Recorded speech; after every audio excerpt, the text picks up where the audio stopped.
नाज़रीन, भान सईदाबाद में बिजली जी लोड शेडिंग खिलाफ SUP जे सॾ ते एहतजाजी मुज़ाहिरो करे धरणो हयो वियो। उन हवाले सां ॾिसूं था निज़ामुद्दीन गंभीर जी रिपोर्ट।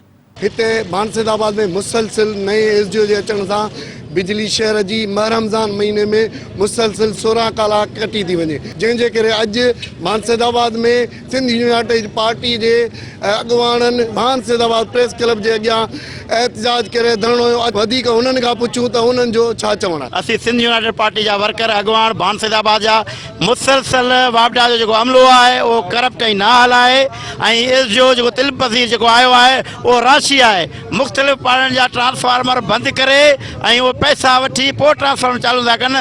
रमज़ान जे भलारे महीने में बि पहिरें रोज़े खां वठी मुसलसल सुबुह खां वठी शाम ताईं लाइट बंदि आहे। असीं AC एक्सियन खे अपील था कयूं त ख़ुदारा हिन SDO खे तव्हां ट्रांसफर कयो वञे, बदिली कयो वञे, न त ॿी सूरत में सिंध यूनाइटेड पार्टी जा वर्कर अॻुवाण असीं गॾिजी शहर बंदि कराईंदासीं। त अॼु 21 रोज़ो आहे, पर सुबुह जो सहरीअ वारे टाइम ते SDO भान ऐं हुनजो अमलो लाइट कटनि था वेंदे शाम जो इफ़्तारीअ वारे टाइम ते लाइट पैदा था कनि। ऐं हालांकि पहिरियां लाइट जो जेको शेड्यूल हो उहो ॾींहं जो 12 बजे लाइट ईंदी, जॾहिं खां माहे रमज़ान जो महीनो शुरू थियो आहे सुबुह जो सहरीअ जो लाइट कटी थी वञे, शाम जो इफ़्तारीअ वारे टाइम ते लाइट ॾिनी थी वञे।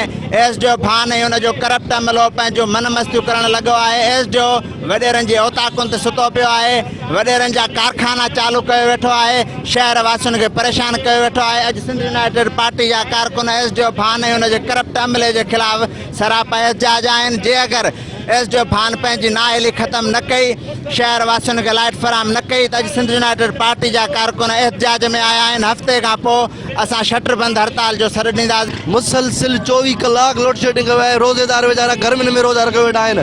तव्हां हाली ॾिसो त राति जो अटे जा कारखाना, आइस फैक्ट्रियूं, ॿाहिरि कमर्शियल होटलूं सरेआम डायरेक्ट था हलनि। उहे यूनिट सभु ग़रीबनि जे घर वारे असांजो गुज़ारिश आहे सेबको चीफ खां ऐं इंजीनियर दादू खां नाल करप्ट SDO घटाए।